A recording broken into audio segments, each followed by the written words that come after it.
Okay, thanks everyone, and thank you for joining us for this 2011 NATA results webinar, where we'll be highlighting the NATA results at the national level and showing you how to get the results in your specific area.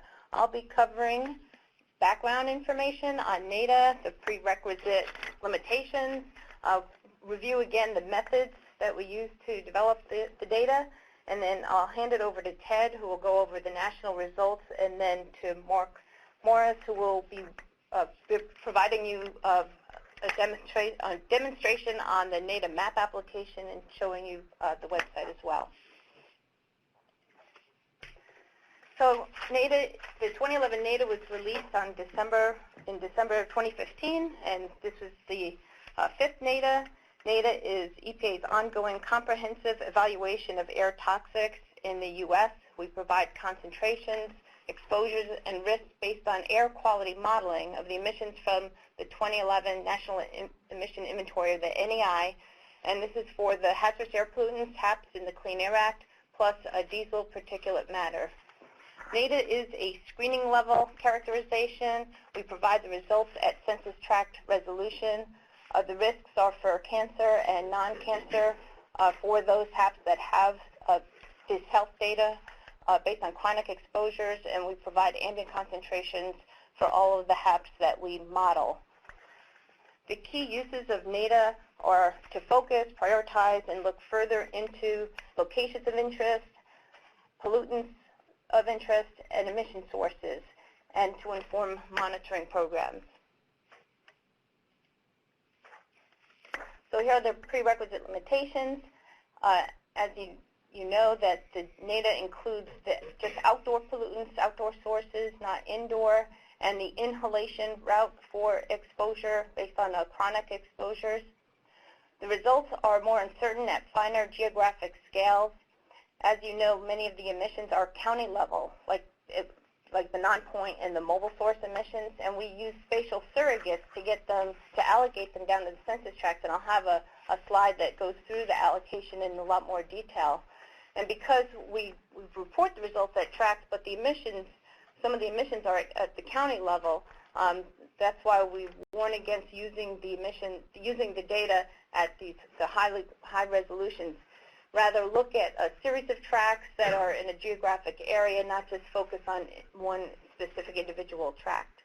Also, the results are based on model data, not ambient monitoring data. We do use the ambient monitoring data for model evaluation, but it is not used in the risk results. Also, we warn against comparing risks across different areas of the country because the emission inventories vary across those areas.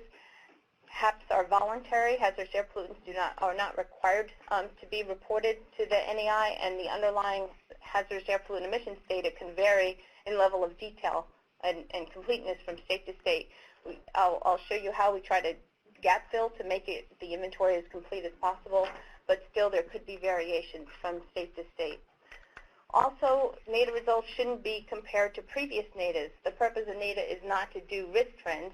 We use ambient monitoring data, or NATS network, National Air Toxics Trends Network for trends, not those model data. And that's because in addition to emissions changes, there could be changes due to different modeling techniques, emissions processing techniques. We certainly used a different approach for this NATA that I'll be going over in the methods section. So many folks use NATA. EPA, we have several offices that use NATA. We in the Office of Air Quality Planning and Standards use it in our report to Congress for monitoring our National Air Toxics Trends Network. Pollutants are based on what we find in NATA for pollutants that are priority pollutants. Our Office of Transportation and Air Quality, OTAC, uses it as background for their national rules. Our Office of Research and Development is putting it into the Community Focused Exposure and Risk Screening Tool, C-FIRST, and the Office of Environmental Information also is using it. It's going into EJ Screen. The most previous version of NATA was 2005, so we're updating it with this. They're updating it with the 2011. States and local agencies out there use it for setting priorities, also for identifying gaps in emission inventories and and encouraging inventory improvements in areas that the NATA indicates that you might want to focus on. We've also found over 100 papers in the academic world that has referenced NATA in numerous health studies. And now I'd like to walk through the methods. Note there is a technical support document on the NATA website that goes through in a lot of detail the approach that we use to develop the risk values. We start out with the emission inventory. We've used the 2011 NEI version 2. You can see in the yellow box we have point, non-point, mobile sources, biogenics, and fires. All of these emissions are fed into the CMAQ model, which is a chemical transport model, and then we feed most of the emissions, everything but fires and biogenics, into the AirMod model.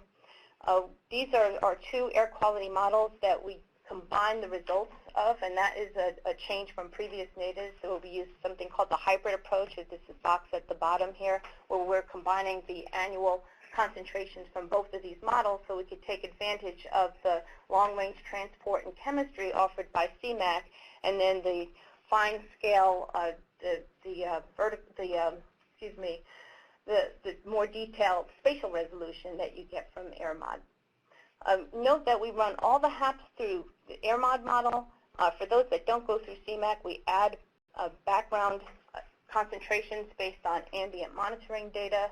For those that do go through CMAQ, the 40 HAPs, we run the hybrid approach.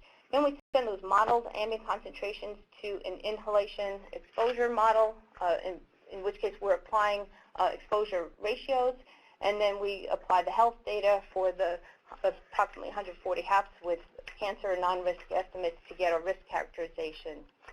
And we do a model performance evaluation on the ambient concentrations, and that is in the TSD, technical support document. So some features of the NEI, it contains both hazardous air pollutants and criteria air pollutants. The CAP, called criteria air pollutants, are required to be reported by states from the AERR, the Air Emissions Reporting Rule, but the HAPs are voluntary. So most of the data, as I said, from the NEI comes from state, local, tribal agencies, submitted to our Emission Inventory System, EIS, which we started the 2008 NEI with. And the inventory includes emissions for point sources, the point data category, or facility level emissions like power plants and pulp and paper plants, for example. Non-point, these are mostly at the county level emissions. These are the more ubiquitous sources where we don't know where exactly each one is, such as residential wood combustion, commercial cooking operations, solvent use, consumer and commercial products. And then we also get mobile model inputs for the MOVES model or for the NMIM model, which is what we use for non-road, and then we run those models to determine the emissions, both hazardous air pollutants and criteria pollutants for non-point and mobile. We also have in the emission inventory system facility configuration data. That's really important for modeling because the concentrations from AirMod depend on the release parameters, the stack heights, the velocities, etc. And so all of that is in our emission inventory system. And what it does is you're able to lock of latitude and longitude geographic coordinates. So once we find that we have good data, we could lock them so they don't get overwritten. And that's a real benefit of EIS, and we've used that for NATA. And all of the corrections that we have, we've put back into EIS. As I said, HAPs are voluntary, so EPA does gap fill HAPs from other databases, such as the Toxics Release Inventory, which are facilities reporting to the Office of Environmental Information, or OEI, for that database. Note that in the TRI, we don't have the more detailed release point characteristics. We know what's a stack and a fugitive, but we don't have the specific stack heights and stuff like that. But we do use it, again, for gap filling to get the most complete inventory we can. We also compute HAPs from CAPs for state-reported criteria pollutants. We apply ratios based on emission factors of HAP to CAP, so we can gap fill that way. Also, we speciate chromium into hexavalent and trivalent. If we get total chromium, we also accept hex and trivalent chromium to be reported into EIS. And then we estimate emissions for numerous non-point categories and fires through the Smart Fire model with input submitted by states. So as I said, NATA could be used to look at emission sources of interest, and to enable that, we provide our risks and ambient concentrations by the source groups.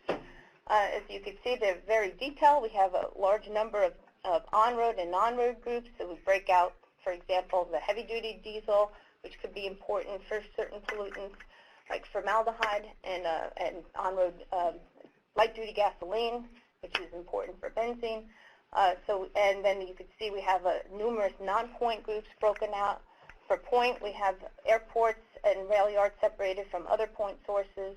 And we also only modeling in CMAQ the fires and biogenics, but we have those broken out. So you can see the contributions of those. And biogenics are emissions of vegetative sources, and they emit formaldehyde, acetaldehyde, and methanol. Those are the key HAPs.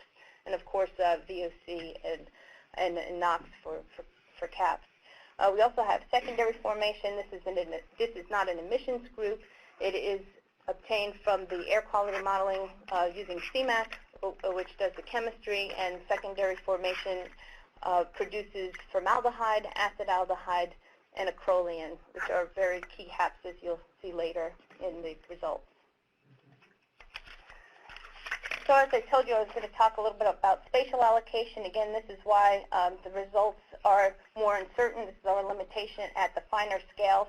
And really the key here is not the point. The points are modeled at their actual location for AirMod. But the non-point, non-road, and on-road, which are provided as county-level emissions and then are allocated into tracks. And some of these surrogates that we use, we try to get data that across the U.S. that will indicate where these emission sources may be, such as for on-road start emissions, we look at parking areas. Well, we don't exactly have a parking area surrogate, so we use a combination of local, of where people live, of population, and local roads to get at that. I also want to point out commercial marine vessels. Starting with the 2008 NEI, we have shapes for those. So not only are they reported at the county, but there's actually sub-county level shapes, and we use those in our AirMod modeling for characterizing those. So we don't, previously in the 2005 NATA, we allocated from county to tract where these commercial marine vessel emissions may not actually be. So here we have shapes for port and underway.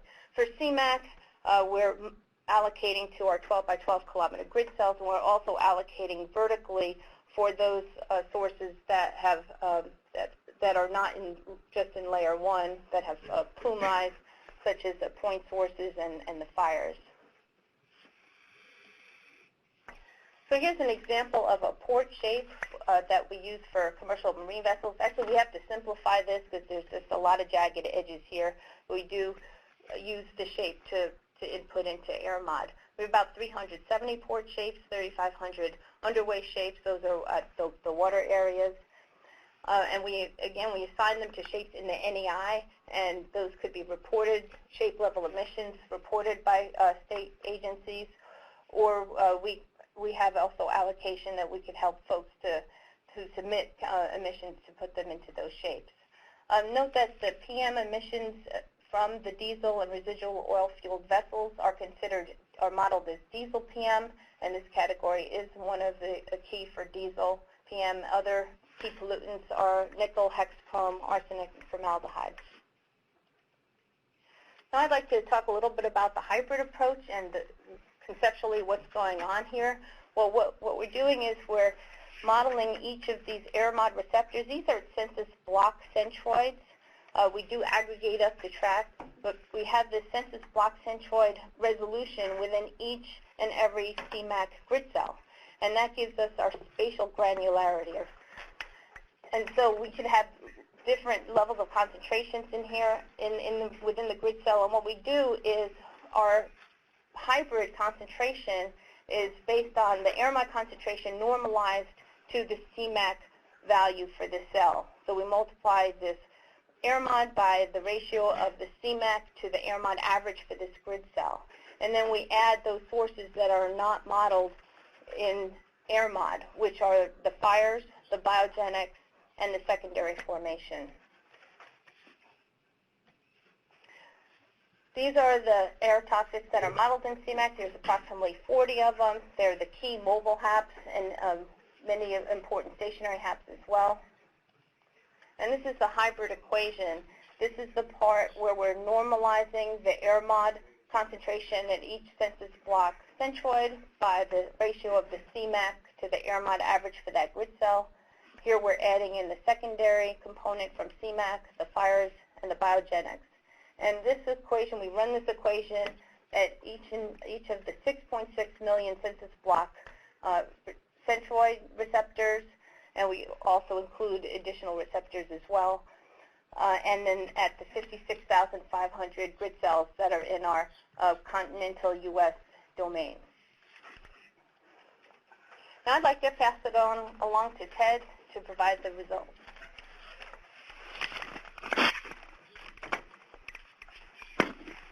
Thank you, Madeline. Excuse me. That was a really good overview of NATA. I know a lot of you have already heard that a couple times, but we thought it was important to get everybody on the same page as we move forward through the results. And as Madeline pointed out, NATA is a screening analysis, and it was developed really to identify pollutants and sources and areas of interest for further study. And I'm going to look at those from a national level. Let's go to the next slide, Mark. We're going to look at those from a national perspective, but the slides that I'm going to show you here, you really can do for your own state, your own region, or community, or whatever it's geographic scale. You really want to do that obviously down to the track. Because the data, I use the data specifically right off the website to make these charts. So you need, even though I have other data internally, you don't need any of that to make these pie charts and maps and everything that we're going to show you in a few minutes. So I'm going to go over some national results, and then Mark will take it over. Mark Morris will take it over and drive through the web app and show you how to do a couple tricks with that, so we can look at some local areas of interest as well. Okay, so let's start out by saying what pollutants were driving the risk nationally. And you'll notice in there I have the national risk of 40 in a million. And you know, what does a national risk mean? Really not a lot, actually, to be honest with you. That means the average person in the country is exposed to about 40 in a million risk. But as we know, you know, any given community or town could be higher or lower than that number is itself.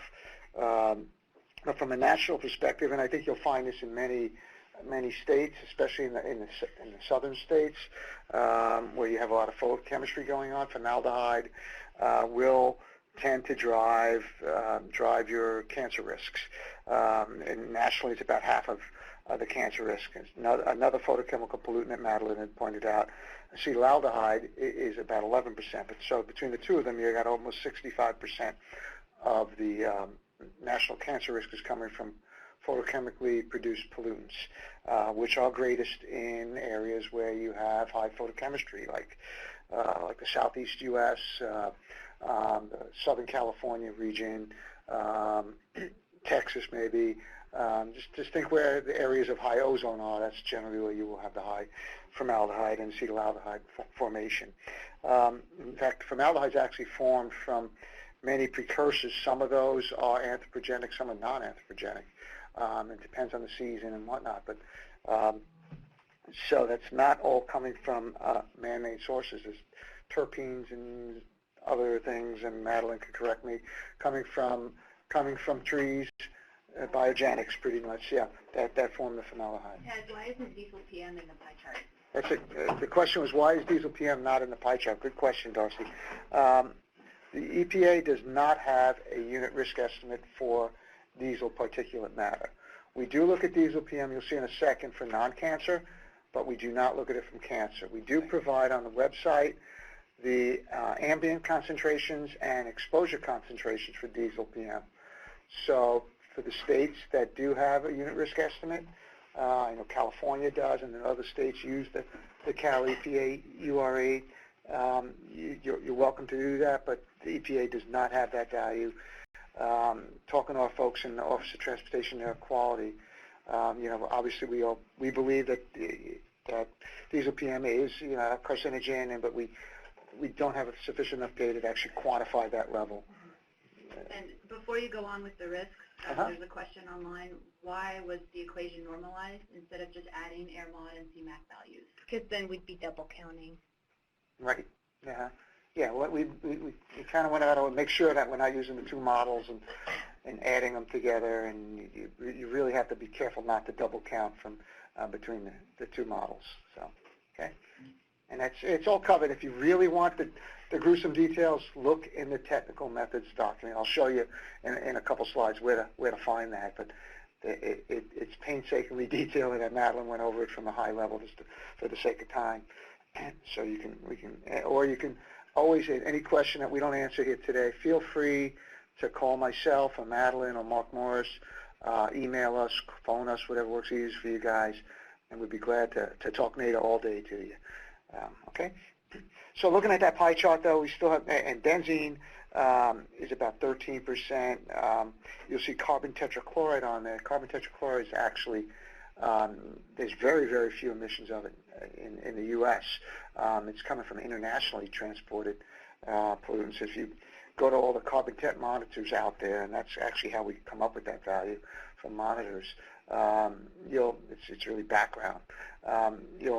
Every one of them is within a couple percent of each other as far as the value, the ambient concentration for carbon tet. The half-life for carbon tetrachloride is about 90 years. So this stuff continuously circles the globe, and obviously the concentration stays pretty level over there if it's not emitted anymore. And I'm not going to go through each one on there, but you can see a couple metals and pHs and whatnot are on there. And any particular area you look at, obviously you'll have different pi that would suit the emissions in your general area. But I suspect that many of the pollutants you see in here would be in your local region as well. Let's go to the next slide. The next slide we go over the non-cancer risks, and nationally the non-cancer risks is about 2. And so with the whole U.S., about 3/4 of that is driven by acrolein. Acrolein comes from natural and non-natural man-made sources, the biggest being mobile sources. And I'll show you the source sectors in a second for the non-cancer so you can see where that's coming from. But acrolein is by far the largest non-cancer. It's about, itself, it's over 1, I think it's 1.3 or so, 1.4 of that 2 that you're looking at right there. Acetaldehyde, another photochemically produced pollutant, and formaldehyde are up there as well. Notice now that the diesel PM is on this pie chart. We do have a reference concentration for diesel PM, so we include that in our non-cancer respiratory. You'll notice also that this chart is for respiratory. We have several non-cancer target organs that EPA looks at. From a national perspective, respiratory is the only one really that has many tracks over a 1.0, 1.0 being our safe level. If you want to get the target organs for other pollutants, you can go into the pollutant by pollutant tables that are on the website. For instance, if you bring up manganese, you'll get the neurological risks from manganese.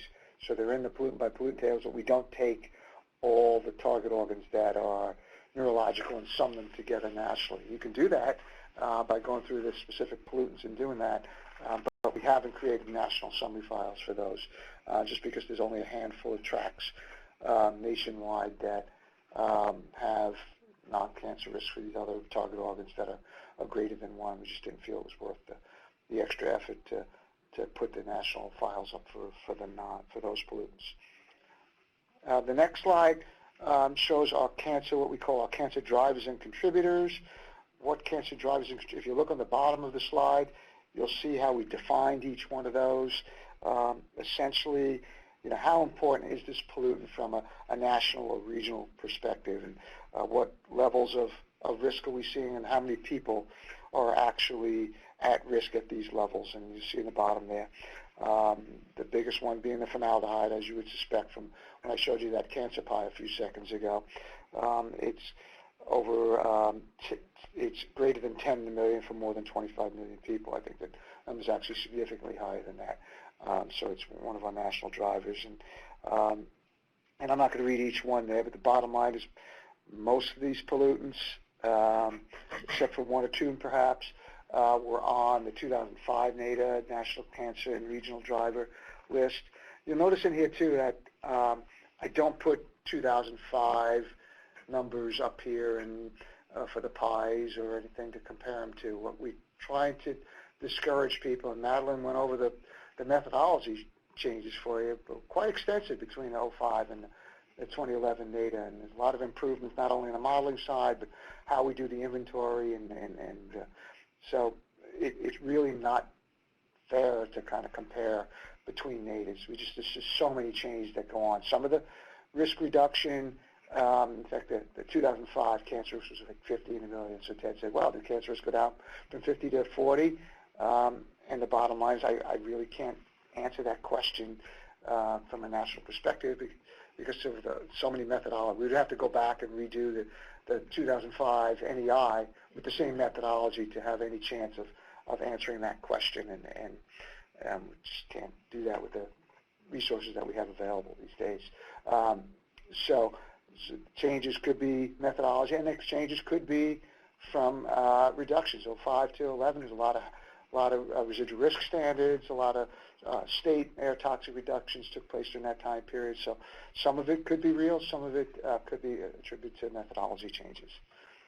Before you go on, we have a question on the previous slide about the respiratory HI. Can you expand on the explanation of why respiratory is the focus? Yeah. The reason we focused on respiratory, we actually looked at all of them. There are 13, 14 different target organs that we look at from the pollutants that we look at. There's about 140 pollutants that actually have either a unit risk estimate for cancer or a reference concentration for non-cancer. And the way we look at cancer is we take all the carcinogens and group them together.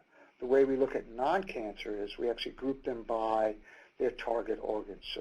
So a pollutant that would have a neurological effect, we wouldn't add to a pollutant that affects the lung or a respiratory type pollutant. So we group them by their specific target organs. And respiratory was the only one from a national perspective that had hazard indices greater than 1 at many receptors in many locations nationwide. In fact, the average is 2. So a majority of the country is actually greater than 1 for respiratory. When we look at some of these other ones, there are tracks here and there, and that's why I said if you're a specific area, you can look at some of these other ones. It might be important if you're next to a large point source that emitted manganese or something on that order. You might want to look at the manganese values, and we do provide the respiratory and the neurological for manganese in the pollutant file for manganese, so you can look at it that way, pollutant by pollutant. We just did the national summaries for respiratory just because of the extent of the values over 1. Okay. Although even if you we did look at neurological, and there were only, like you said, a handful of tracks that were greater than 1, right, and the highest was only 2. Right. So even if you look at specific tracks, it's not even much. Yeah, I think the 2 was the highest. Mm-hmm. Mark, you bring out a good point too. I want to make sure I want to miss is keep in mind that NATA is done at a census tract level. Those of you familiar, we do with the risk assessments that we do for our residual risk assessment program, where we're looking at risks around industrial facilities generally. We do that source code by source code. We actually look down to a census block level. A block is a much finer resolution, about 40 residents or so at a block, and a tract's about 4,000. So it's about a factor of 100 difference between. So there may be higher values at some of those blocks for some of these other target organs that we're not seeing at the tract level. They get smoothed out to the tract level. That's a good question, Amar. Any other questions, Darcy? None. Okay. So let's look at some of the source categories that are affecting the risks from a national perspective. Once again, you could do this locally. About half of the risk is coming from, as we showed you with the formaldehyde and acetaldehyde earlier, is coming from secondary formation. Background on this pie chart is defined as really the international. A lot of that is the carbon tetrachloride I mentioned. A lot of it's coming from international transport.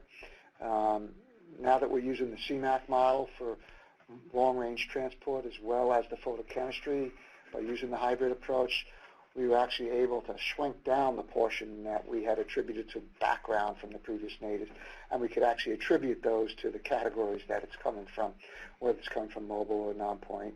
The Gaussian plume model air mod that we use goes out about 50 kilometers, but the CMAQ grid cells, obviously 12-kilometer grid cells, can go out through the whole modeling domain through the lower 48. So we can track pollutants pretty far using CMAQ this time. So that helped us eliminate the background and distribute those risks into the appropriate source categories to get a better characterization of what source categories are driving the risks. You'll notice on the pie chart, the big green, if you're looking at it in color, the on-road mobile, about 18% of the risk, and if you combine that with the non-road mobile, you get about a quarter of the natural risk is coming from mobile sources. On-road being cars and trucks and others on the roadway, and non-road being other non-road equipment, farm equipment and construction equipment and things like that, and ports and airports. Madeline showed you that slide earlier that had all the source categories. You could actually take these pie charts and generate the same information from the Access and Excel files on the website for all the 40 some odd subcategories that we have. But that pie chart can get pretty busy pretty quickly, so that's kind of why we grouped them into the major categories here. All right. Let's go to the next slide. That's cancer, the non-cancer. Once again, mobile is probably the biggest piece of the pie between on-road and non-road mobile. We have almost half the pie from mobile this time, which is telling me that some of that acrolein we showed you earlier that we're driving non-cancer, we can actually attribute that using CMAQ now back to the mobile source that it's coming from. So, that informs our Office of Transportation Air Quality folks, where they need to continue to do their homework to reduce risks from mobile sources. And you'll see the secondary is about a quarter, and fires actually pop up as 8% of the risk. Another big producer of acrolein is from fires, forest and wildfires that are here. Some of the other fires like house fires and whatnot, they're under the non-point sector, right? Yep. Okay. So this will be the prescribed and wildfires that you're seeing in this. And ag. And ag fires, thank you, that you're seeing in this chart here. That's 8%. Okay, from this next slide. Do we want to talk about the hybrid? We have another. Okay. Okay. Anything? You got another question? No. Okay, we're good. All right. The next slide is a national map. Like I said, Mark will show you this in a lot more detail in a few seconds. From a national perspective, if you looked at the cancer risk, if we had a cancer risk satellite up there somewhere, looking down, this is what it would look like. You can see the colored, the scale there on the right, and the 0 to 25 really in the upper Midwest, the upper mountain areas, and the southeast and the east coast and the west coast pretty much in the 25 to 50 range, and a couple pockets of 50 to 75 and so on in some of the urban areas you'll notice. You'll also notice some blue dots on there. Those are the urban areas that had at least one track over 100 in a million. And there are many, many fewer tracks this time than we had in previous natives. And that you're comparing. Yeah, I'm not comparing. Thank you, Mark. He has to slap me all the time for doing that. But the bottom line is, each native we think gets better and better as far as our science goes and our characterization of what's going on nationally. And you can see that the areas that pop up on that map you would generally expect. They're either driven, and each one of those is driven by a different type of source. Some of them are driven by point sources, some of them are driven by mobile sources. One of the things we notice in mobile sources this time, when you look at your own area, you may notice as well, and we had extensive conversation with our Office of Transportation Air Quality folks on it, the new MOVES model that predicts the county level mobile source emissions. Very heavily weighs now a engine that once an engine's up and going, comes up to temperature, especially the newer engines that are on the road. And it does look at we do look at the whole fleet that's out there. So over time, that fleet actually turns over. So you get newer and newer cars all the time. But an engine that is warm and running, the emissions are significantly, orders of magnitude lower than an engine that is just starting up. So what we found out this round of NATA is we're not seeing the interstates like we did in some previous NATAs where you had emissions up and down the interstate. What we're finding is higher emissions in urban cores where you have a congregation of people starting their engine, like parking garages or places where people congregate and park for a couple hours and the engines cool off and you start your engine and your catalytic converters cool. During those first couple minutes of starting up, the emissions are significantly higher. And I'm not the expert on this, so if you want to know more about it, feel free to give Rich Cook an email or a call in our Office of Transportation Air Quality. He'd talk to you all day about it. We're finding those emissions are significantly higher, so we're seeing high risks from mobile sources in urban cores now. Downtown areas, and if you zoom in on many of these areas, and Mark maybe could do this, you'll see parking areas and parking garages and stuff like that in these urban cores where you have the high risk. So that's why some of these actually pop up. Some of these small towns have a pretty big urban or pretty congregated area where people park, and we're finding high risks in those areas there. Same thing with truck stops and things like that. If you have a truck stop, we have a lot of trucks starting up or idling. We're finding high risks near truck stops as well. So the highways aren't showing up as well as they did in the past NATAs, but urban cores and parking and cold start areas are showing up. I just wanted to point that out. Okay. So the next slide goes over some of the data that you can find on the NATA website, starting with emissions data. You can get the emissions data at the county, at the facility, and all the way down to the facility release point. So if you want a quick compendium on what went into NATA, and as Madeline mentioned, this is mainly version 2 of the NEI, but we did take all sorts of comments from folks over the course of 6 to 8 months after that, and have incorporated those into the files that you'll see on the website. So it's a very good place to go to if you need emissions data quickly for your particular area. You can also get them through the web app, and Mark will show you how to do that graphically.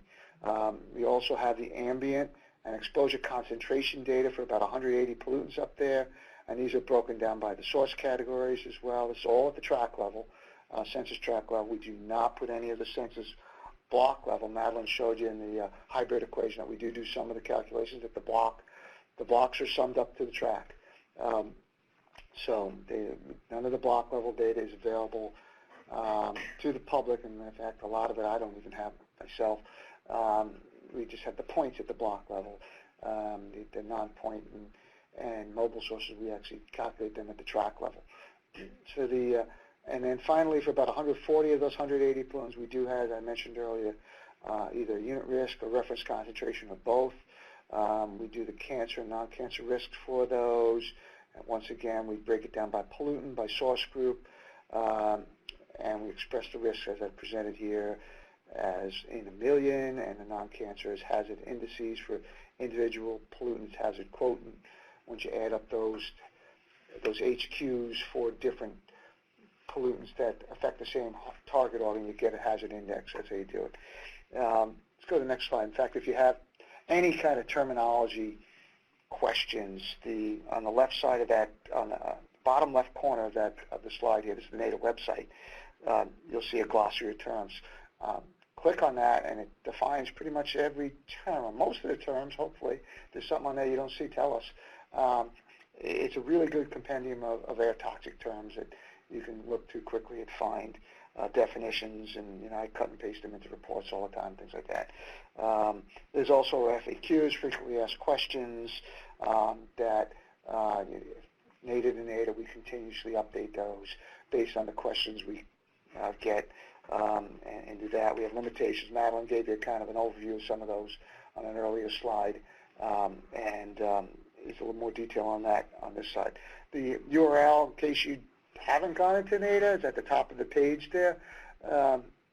If you're like me and can't remember long URLs or where to put the dashes or underscores and all that, if you go to www.epa.gov/NATA, it'll take you there. I think if you Google NATA, you get some other association of truckers or something, I forget. So we obviously hijacked the acronym from somewhere else. We got a question? Yes. Okay. Will the NATA risk info be in EJ screen? The question is, will the NATA risk info be in EJ screen? Yes, that's a good question. In fact, right when we released NATA, Madeline said at the end of December last year, we provided those results to our Office of Environmental Justice. They are in the process of updating EJ screen with the new NATA data, among other things they're doing to it. So I believe their plan is to update EJ screen annually, and they are expecting to release the next version of EJ screen. I've heard May, but I'm not going to hold my breath on it, but sometime later this spring is what I was told, that the next version of EJ screen will come out, and that will include the 2011 NATA data in there. Any other questions coming up? Yeah, we have one request to mention that some local jurisdictions also have more detailed toxic assessments, more refined than NATA. That's great point. Yep, and Madeline pointed out in the first slide, NATA is a screen. So if, for instance, in California, the MATE study, it's a great local analysis. If you have a local analysis in your area, by all means, NATA is not here to trump that. NATA is here to help focus pollutants areas and source carriers to look at, and those local scale analysis are exactly what we'd love to see spinning off from NATA. Some of the counties and areas kind of get a head start on us and do that, and thank you for that. Okay. And Ted, I think you're going to get to this, but in the 2011 NATA part of the webpage, there are links to some of those local areas. Yep. And particularly for California, I believe.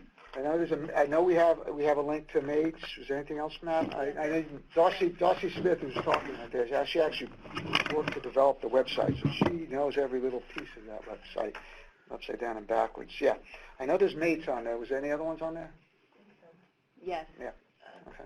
I go off the top of my head, I can't remember which ones, but there are some local scale. And if there are more, absolutely send me an email, and we will put a link up there to them to do that. So if you have the local scale analysis that you'd like us to link to off the NATA website, we would be glad to add those to it and keep a compendium of local risk. We're full scale air toxic here, and we're promoting as much air toxic analysis as you have out there. So NATA, great question. Thanks, Mark, for passing that one along. And Ted, before you go into the website more, we have another question from online.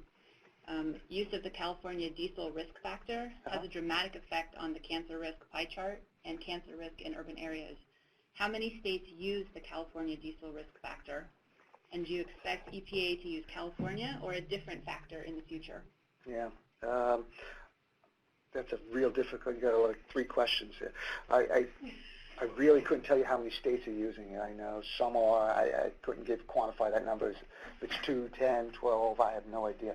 But I talking to different states, over the years, I know that several actually use that. And I know there's several websites out there, the scorecard site, and some of the environmental groups that are out there use that factor as well. So the number's there. You can, we'll make it available to use it. But EPA, like I said, with the data we have in hand, and the folks here in ORD just don't feel that they can quantify a number for risks. I couldn't believe, I couldn't tell you what that number would be if and when they did quantify that number. And I know it's a constant constant piece of conversation here in EPA, whether or not we could do that or not, and the conversation just continues as we go on in time. And I know as much as you know at this stage of the game.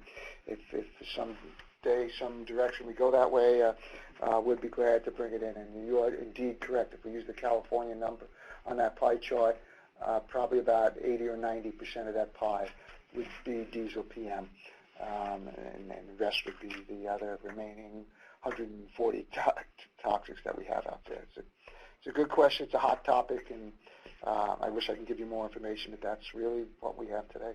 Okay. Thank you. Mm-hmm. So now back to the website slide here, and you'll see on the slide also that we moved the previous versions of NATA. This is to dissuade people from comparing NATAs to NATA. If you went to the old main NATA web page, it said 96, 99, 11. They're all up there. And you can click on each one. We've now moved all the previous NATAs on the far right under quick links. That top bullet, you'll see previous versions of NATA. You can go in there. You still can get to all the data, but it's not as prominent this time. We're trying to move people towards the newer NATA, which sets me up for right in the middle of that page. You'll see under the blue bar there, the 2011 NATA assessment. If you click on the first bullet, you'll get all the results tables and that I just mentioned in the previous slide on emissions and ambient and exposure and risk. They're in Excel and Access. If you click on the second bullet, you'll get the NATA map app that Mark will show you in a few seconds here. And finally, I mentioned I would show you the TMD, the technical methods document. If you want all the nuts and bolts detail, I think it's about 900 pages at this stage. Madeline Strum wrote every page of it too. Is on that third bullet down there. No, that's not true. She wrote a big piece of it, I'll tell you that. That third bullet right there, you can really get in there and get into nuts and bolts. And like I said, if you can't find it in there, give us a scream, and we'll be glad to hunt it down for you or answer the question for you from there. So unless there's further questions on the results at a national level and the website, I'm going to now turn it over to Mark, who's going to kind of give you a quick demo and drive you through the web app. I know you've all seen some of this before. That Mark's going to give you a quick refresher to kind of get you going as he's getting set up here to bring the web app. Just give him a second here, and that map should appear on your screen as well. All right, Mark, it's all yours, buddy. So hopefully everybody can see that. This is the same website we just saw in the slide. If you click on NATA map, you'll go to this page for the NATA map app, and at the bottom there's a quick start guide if you want to read that. It goes over most of the stuff that we've talked about, we'll talk about today, or have in past webinars about how to use the app. Of course, if you're male, you'll skip that altogether, and you'll go here to the iconing and open it up. So today, since we've had, and most of you probably have already seen the app, either used it yourself or seen it in previous webinars, we won't go into detail about some of the basic things, but we'll show, and also mention that this is also available on mobile devices. Just use your browser on your mobile device, and you can access this just as you can on your computer. So up here, there's all kinds of icons, and we'll go into most of them, I think. One of them up here on the right is the layer list. Looks like layers. We do have three main layers of data. We have emission sources, and as Madeline has pointed out, there are a lot of them, lots of different types. Stationary, you have point sources, and many non-point sources, like all of these. And you also have mobile sources, on-road, non-road, airports, and then there's the biogenics and fires, which were modeled in CMAQ, and we present here. We won't go into that, but they're at the CMAQ grid cell level. So I just want to point out, so we have these three layers of data: emission sources, the monitors, and the risks, which we have, again, cancer risk, respiratory hazard index, and we also show the ambient concentrations. So I just want to point out that all three of these layers are available. The data that supports this app, we've been asked by several people if they could get access to that data so they could do their own analysis or create their own maps. And you can, on EPA's Environmental Data Set Gateway, or EDG, I know this site is hard to see because of the layout of the site, but if you go into this site and you type in 2011 NATA in the search box and click search, the top 3 hits will be the data for the 3 layers that are in the NATA map app. There's emission sources, monitors, and the risk and ambient concentrations. And if you want to download that data, you click on this website link, and what that will do is access the FTP site and download that zip file to your computer, and that file consists of the geodatabase that the app is based on, and also an ARC map document. So if you want to do your own work, you can do that. So back to the app, we're going to go to a specific area here, San Antonio.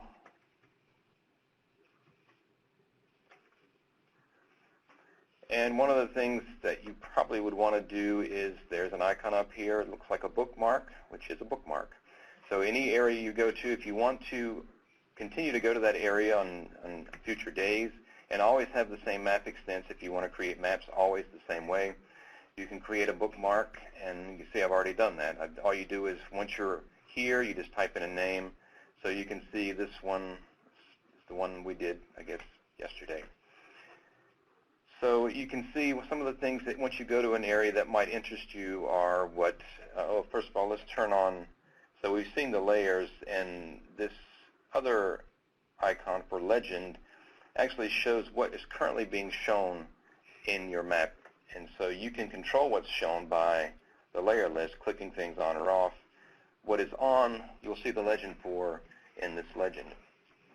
So if I, for example, want to see what the highest cancer risk, which is shown here with this yellow to brown color ramp, I can either visually look at it, and I can see that the darkest represents greater than 100 million.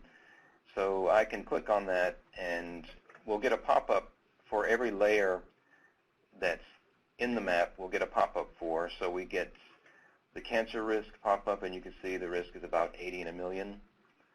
And you can see the breakdown for the different source types. And at the bottom, we have pie charts with similar but more information. We have the source group breakdown. You can see most of it here is from on-road and also some from secondary. The next pie chart gives you a breakdown based on pollutants. You see most of it's from aldehyde, a little bit of acetaldehyde, so on. And we also have breakdowns for the other source types. Now, if it weren't so easy to see, if this darker brown were actually one of these lighter brown, you may not be able to tell by looking at the map what the highest risk is. So we have several queries up. We have a query for risks, which is we're highlighting here, if it will come on. There we go. We have a query for emissions and also a query for monitors. So if I wanted to find the highest risk tract in the San Antonio area, I can click on this and I can search by cancer risk level. That could be everything over on that visible map? Or yeah, that's one of the choices. So here you can pick either total risk or whatever criteria you want to use about a risk value. I'm just picking 50 because I don't want to return every tract, although probably most of them will be returned. Let's make it 60. So if I just do this and don't use a spatial filter to limit features, I'm going to get everything in the country that's above 60. Okay. So instead of doing that, you have two choices. You can use the map extents, which is everything we see in the map, or you can pick your own shape. I can pick this rectangle, and let's just do that. I'll just draw this rectangle. And then the last thing is choose whether to add this result as a layer, and you always want to do that. I can't think of a case where you wouldn't want to do that, because if you do that, you'll see after it runs, well, we only have the one. Maybe I should have gone back in. But I'll leave it as it is. So once we do that, you see that it actually added our query result layer here. And if I want in any layer, I can use the menu, the drop-down, and open up the attribute table. And move this around. So you'll get all your results at the bottom. And again, this is the same track that we saw. The total risk is 80 in a million. If you want to download that data, you can go, while you're in the attribute table, if you go to the far left under options, You can export this as a CSV file. You can do that. More than likely, it was sent to your download folder.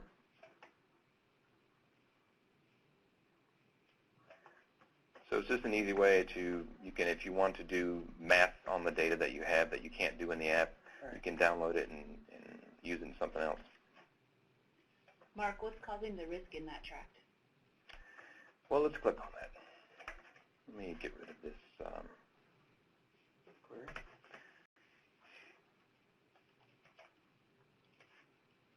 You could look in that Excel file, too. I could have. Let's look at your pretty pie chart. I'm going to look at the pie chart. Yeah. Maybe. I'm going to look at the pie chart. The problem with live demos. There we go.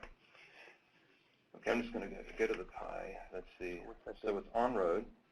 So we see most of it's on-road and some secondary. So let's look at the on-road, and we see it's formaldehyde. So within on-road, it's on-road heavy-duty diesel, which is 40. Can you put on a base map so I could see? Yeah, let's see if we could find any heavy-duty diesel activity in this area. This is not set up. So I'll do that slower. So one of these icons is the four square. Is the choice of base map. The default is this topographic base map, but you have multiple choices, and one is being mapped hybrid. And I guess what I see this Army airfield, but I don't, I guess there's diesel maybe at that, I couldn't tell you. But you support vehicles or something? Most likely a truck stop somewhere. There could be on the interstate. Could be there, I don't know. Yeah, that's what I find, Mark, with my eyes, and everyone knows I'm deaf blind. Sometimes I have to turn off the layers to see what's going on in the underlying map, because especially when the colors are dark like that, and it covers it up. So it's just right. Yeah, you can do that if you want to turn off all the colors. You can do that. Right. Yeah, you kind of zoom in like that and get a. Or you could leave the ambient on because that outlines. You can see tracks. That, it's just some tricks that I found. I suppose that could be a truck stop right there. But, I think that's. If you really wanted to know, we could do the street view, but we'll save that for later. Okay. But yeah, there's some trucks there. You can look at the surrogates, which are posted on the website. Okay, so that's one way to query emissions. There are other emissions queries. You can, if you actually are looking for a specific tract, you can put that tract number in. This goes straight to that tract. The 15-digit tract ID? That's 11-digit, but still hard to remember. Yeah, really long. And we've looked at cancer, but you can also query by respiratory hazard index and also by state and county if you want to get a little more specific. So let's do an emissions query. These are for point sources only, which are indicated here by the green triangles. So you can, if you have the EIS facility ID, you can do a query by that and either get the facility-wide emissions or emissions from all the individual emission points per facility. But we'll do this, what's called user-defined area. So here I'm just going to draw a polygon. Let's say I'm interested in all of the emission points that are roughly inside this highway.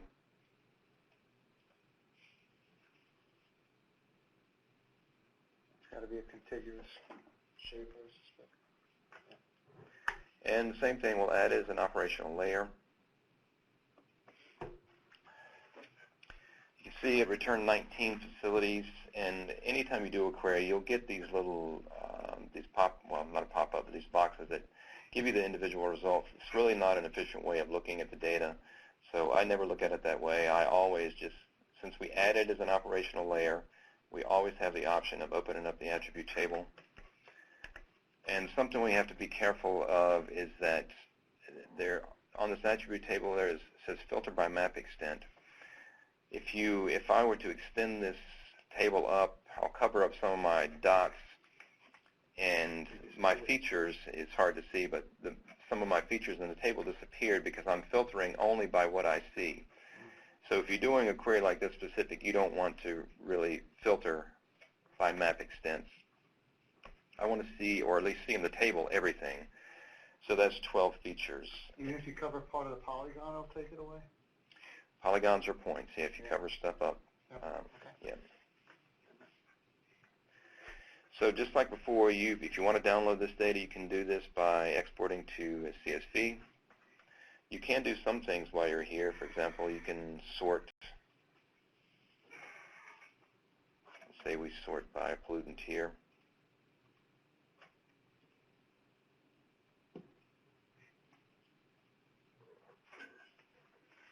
Sources of benzene.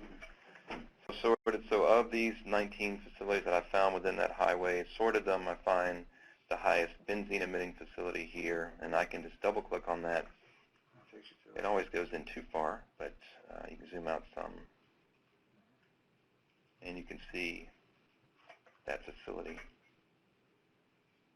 Some kind of tank farm or something. We could click on it, but in the interest of time, I think we'll move on.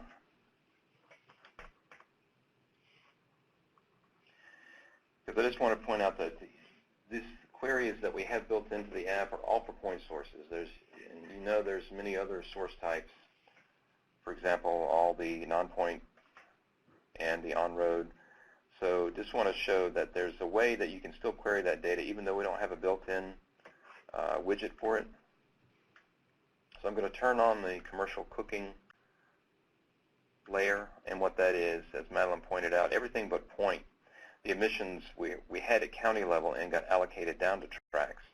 So if I click on one of these tracks, now that I have turned on commercial cooking, in addition to the other layers that we've seen, we'll also see a commercial cooking layer, which gives the emissions from that category in tons per year.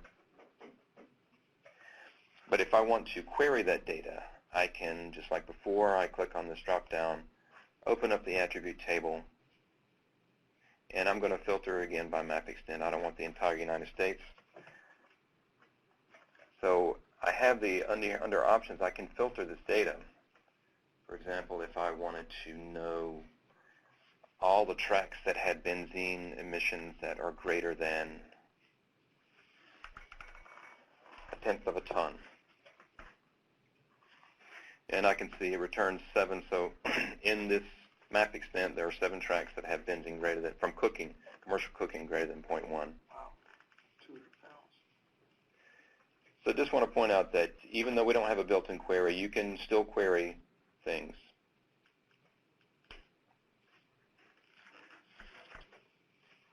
Let's say the last, I'm going to do one more emissions query.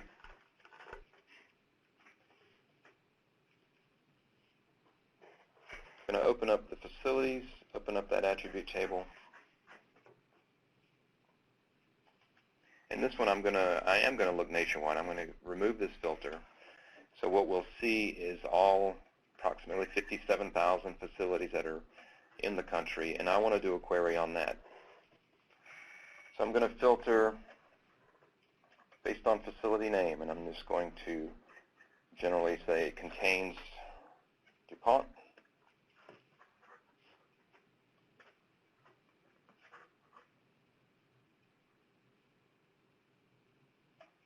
And you can see 41 facilities emit or contain DuPont. And we can do similar things. If we wanted to sort any one of these pollutants and find the highest or whatever, you could do that. You could also, you're not limited to one criteria. I can go in here and add other expressions, really as many as I want. If I wanted to limit it by population of the track, or well, it's not tracks, but some other criteria of these facilities. So we've done a risk query, an emissions query. Now we want to do a monitor query. So since we're in Texas, we'll do this. Now it's hard to see. Maybe if I turn off, well, I can see we have 3 monitors here, right? One in the west, one in the south, one in the east. What's the symbol for the monitor? It's the M, the M with the halo behind it. Not a metro? Yeah. No, it's not a metro stop. Okay. There could be a metro stop. That's what I thought when I first saw it.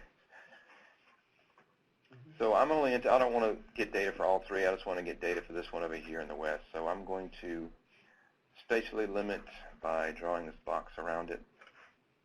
I'm going to add it as an operational layer. And you can see before I close this that we have 28 features found, and what that means is there are 28 pollutants that are monitored at this location. So we can do the same as before. Since it's added as a layer, we can go to the table. And this is all 28 pollutants. I can just look at them, sort them. What monitoring data do you have in here, Mark? The monitoring data is, since NATA is based on 2011 emissions data, and that's what the model results are based on, we have tried to get as much 2011 data in here as we have, and you can see here that we have some pollutants that we do have data for, some pollutants we don't have 2011 data for. So we have 2011 that we really focus on, but we also have a recent year, and that recent year could be anywhere between 2005 and 2013. In this case, it's 2013. So we have a recent year, and we also have 2011 where it's available. Okay. How far back did it go? 2005. Yeah, that's it. Absolutely. So we have this table of pollutants that are monitored here, and let's look at benzene, for example. We show the trends for this monitor. It's a PDF file that if you click on will come up, and you can see that it just goes back to 2007. The trend is down somewhat between 2007 and 2013. We can also compare the monitor to the model value by clicking in the tract, because in addition to cancer, we also have ambient concentrations. So if we look for benzene, you can see benzene is roughly 0.5 modeled, and here at the monitor, if you look at the median, it's 0.7 roughly. So this is a way that you can, if you do a query, you can compare for a specific monitor, you can compare the monitor values to the model values.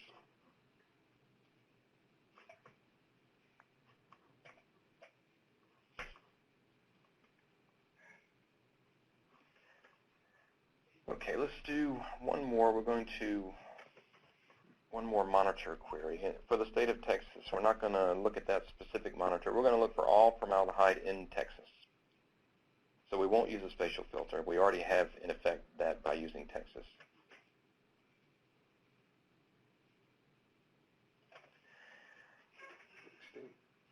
So we have eight locations that monitor formaldehyde. I'm going to look at that table. So now we're looking at each record here is not a different pollutant. This is all formaldehyde, but these are different monitors. So we have 8 of these across the state of Texas. And what we can do, if we wanted to compare, we don't want to one by one compare these to clicking on the tracks. So we can take this file, we can export it, as we've seen, as a CSV file, and then we can turn around after we've done that and use one of these other widgets up here that all have the same icon, because they really do the same thing. They take point data that you input and it plots them on the map, and then it attaches the ambient concentration. In this case, it attaches ambient concentration data to it. So if I click on that, I can select the CSV. Now, I didn't save that CSV that we just created from that query, but what I would do is select that CSV file and then run it, and what it would do is attach the data. See, does it give you every pollutant, or you pick the pollutant? We chose formaldehyde. You Okay, could, so yeah. that'll pick formaldehyde. Yeah. Well, no, it's going to give you every pollutant for ambient concentrations. Right. Yeah, you will have to pick out the formaldehyde The column. Right. It'll line them up there. So just one thing we should have noted, that something to be careful of is that two things. If you were to do that, this query that accepts your data and plots it and attaches data, it's looking for a specific name for latitude and longitude. So it will, while it will accept latitude or lat or point Y, it will not accept monitor latitude. So before I could use that file, I would have to go into that CSV file and take out the monitor word in both longitude and latitude. They'll fix that in the next version. Next version, it will be done. Yep. It will be done. And yeah, and as Mark goes through this, we're gonna, if you have any feedback, please send it to us, because as we, we will periodically update the NATA app and make improvements to it. Hopefully, even before we come out with the next version of NATA, if the resources are available, we'll keep improving it and making a tool that can help you get the data a lot quicker than Excel and Access files, that's for sure. So the last widget I was going to use is this one here, which is get risk data for user point locations. So I am going to actually select a file here. We have a file, just a small sample of schools across the country that we created, the CSV file. So I will select that one. I'm going to change our base map back to the original. So what it's doing is taking, I have 8 schools in that CSV file. It's taken the coordinates and it's plotted them. And it's also, it says enriching, which means it's grabbed the cancer risk data. So for all the tracks that those schools are in, it's attached the cancer risk estimate for that track to that school. So, and I get a pop-up. So my pop-up, here's my school data, the name of it, and the coordinates. And here are the risk data that's attached to it. For example, the school total risk is about 80 in a million, the school in Denver, in the track that school is in. So you can also download, just like everything before, you download it, and it's already done it, downloads it as CSV file.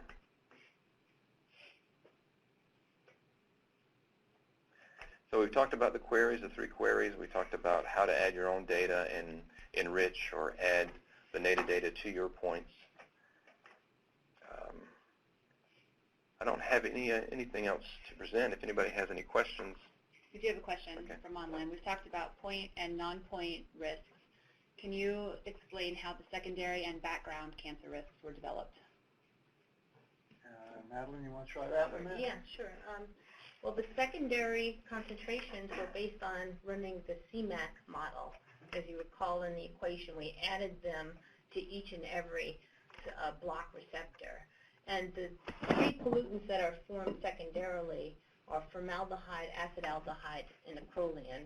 And that's based on the photochemical reactivity of both biogenic and anthropogenic emissions. And it's not just TAP emissions.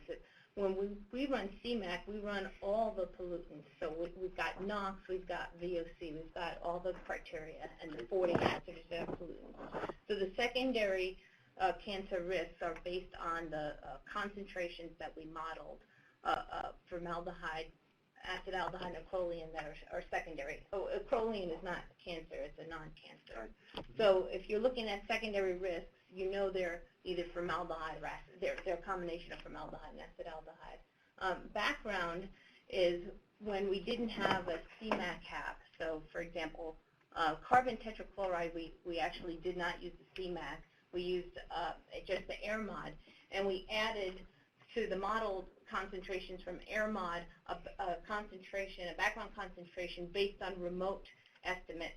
And carbon tetrachloride is one of those pollutants. Most of the background is carbon tet. About 99% of it is carbon tetrachloride. I think it's 8 out of 9% in my pie charts. Yeah, so when you see background, think carbon tetrachloride. This pollutant is pretty much monitored uniformly across the U.S. It's not, we don't emit it anymore. It's really just there because it has extremely long half-life, and it's just kind of circulating the globe. So that's really the background cancer risk. But we have other pollutants that we do add background. They're just very low concentrations and very low risk. Carbon tet is pretty risky half.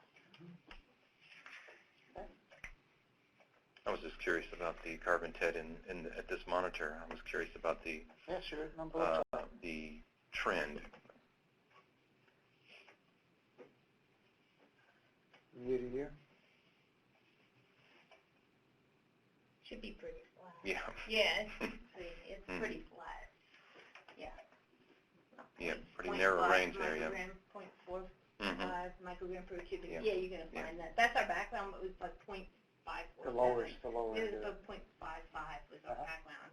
Okay. And there's a whole appendix devoted to background in the technical support document. Okay, thanks, ma'am. Anything else up there, Darcy?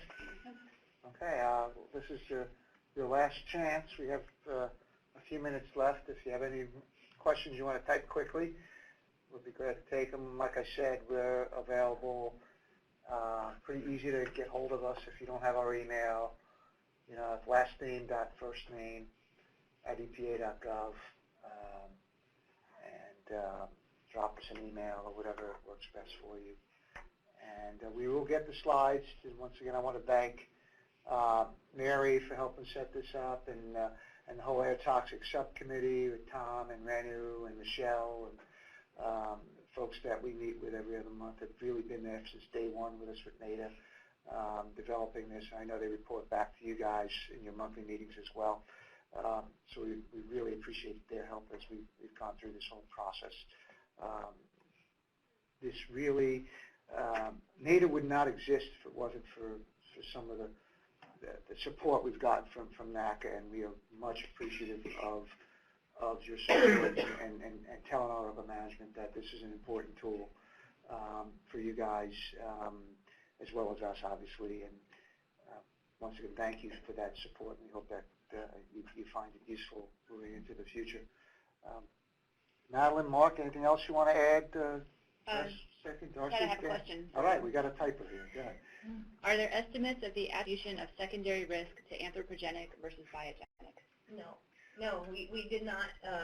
You really can't separate that out. I mean, we could run zero out runs, and we could try to do that. But the truth is that the NOx and there's this very complex reaction in the atmosphere, and you can't. We're trying to work on some sensitivities outside, but you can't just do the zero outs and figure out how much is secondary. What do you mean by zero out? Zero out is when you remove a source from CMAC, and then you look at the results of that source. Yeah, so and then CMAC doesn't give you the attribution as its result. CMAC doesn't give you the attribution. AirMod gives you the attribution. Because CMAC doesn't give you the attribution, you can't break out. You can't break out the secondary. I know the CMAC runs take weeks to run too for the whole country. So. Okay. All right. So the short answer is no. We can't do it. Sorry. Okay. Good question. We have another question with two questions. Does NATA include parking lots? And can we look at parking lots with the tool? Yeah, I mentioned parking lots. That was one of our. So did I. Yeah. Yeah, it's because with the cold starts, right? That's where we tried to put the cold start emissions, the off-network emissions. Mm-hmm. So we don't have off-network emissions as a category, but we have the on-road. You know what we could, and we have I guess we can. We have the surrogates. It's possible to look at the emissions from off-network by applying the surrogates, which are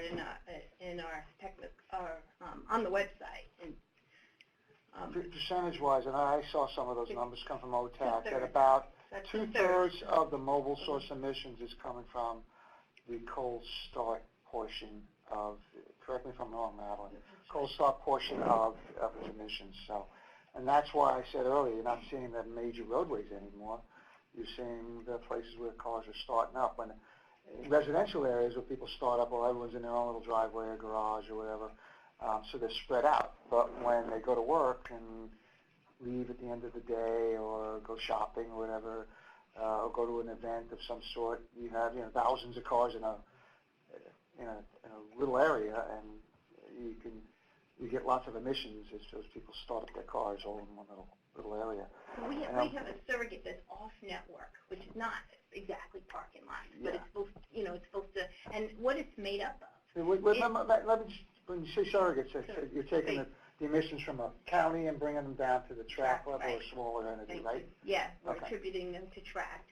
Mm-hmm. And we have a surrogate called off-network, and it's actually comprised of commercial and industrial land, which is where people work, basically. Right. It's where, yes, and plus, it's a combination surrogate plus population, which is where people would have, driving, not population, I think it's residential.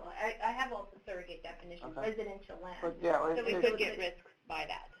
And what we found, like, if you look at NATA, it's a lot of these urban cores, boom, it's pretty much, the surrogate's been pretty spot on in urban areas where you, boom, there's a lot of parking, there's a big parking deck or several parking decks next to a major arena or something like that in downtown area or near a lot of businesses. And, so while it doesn't exactly say parking, it does a pretty good job of finding the parking locations. And you could use the map app, use Google Earth, anything like that. It's not spelled out in the map app. Yeah, all I've done here is just done a query on cancer risk by on-road. Okay. And you could click on one of those and zoom in. And you see. Yeah, I just sorted them, and you could zoom in. Now, you're not guaranteed that it's going to be driven by parking lots, right? But if it's on-road gas, it's most likely off-network. Yeah. On-road gasoline is. Where are you we? can't get the risk by. Well, we could sort it by on-road gas. You can get the emissions. Okay. It's a great question, though. Thanks. So let's just go to one of these 70s here. All right. So that's probably, I guess, the highest one. Madeline, is more information about surrogates and the allocation explained in the technical support document? So if someone wanted to try to look for parking lots, they could get the best estimate by using information in the TSD? Yes. And also you could call. Surrogate files are there too, right? Yeah, the actual surrogate data and how we assign them to the different inventory sources are there. Yep. This one goes right through. Yeah, this looks like a really busy intersection, right? Yeah, I-5. So I suspect that you got lots of on-road. I suspect there's parking right there as well. This is, you must be in LA or California or something. I suspect if I-5's going through it.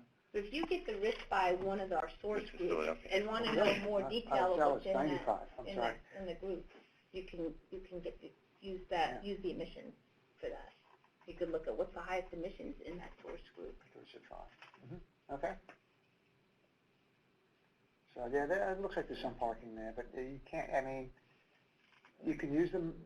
Some of the satellite data in the map app. Pretty good data. Yeah, all it can really tell you is what is coming from on-road. And that's why it's important that you know your own area. And if you see something strange, tell us. We could look into it. One of the things we're always trying to do with future natives is improve those surrogates. In my professional opinion, it's probably the weakest link in the analysis of the surrogates because of the uncertainty. Some of them do a much better job than others. And we continue, like I think in 11, they're so much better than the 05 surrogates were, and I think we'll just keep moving that way each time. I know we worked with some folks in Hawaii who actually helped us develop their own surrogates for them for certain attributes. For lawnmowers. For lawnmowers and things like that. We could do that. Folks, if you have your own surrogates that use for your own detailed modeling, we can take those. We can apply them to your area, state, or county, whatever you want. It could be a county level. It could be state level. We could use those surrogates for the next NATA. That's right. So, yeah, and your help on the surrogates would greatly be appreciated because like I said, that's an area where we definitely know we can improve. So, okay, anything else popping up? Look, I think we're just about at our time here at 2:30. Once again, thank you everybody for your attention. I know it was a long time to sit around and listen to us preach about NATA, but hopefully it was useful. And like I said, feel free to drop us a call or email if you have any follow-up. We will send the slides to Mary, and she can distribute it to you guys so you can have them for future reference. So thanks again for your attention, and have a great day, folks. Bye.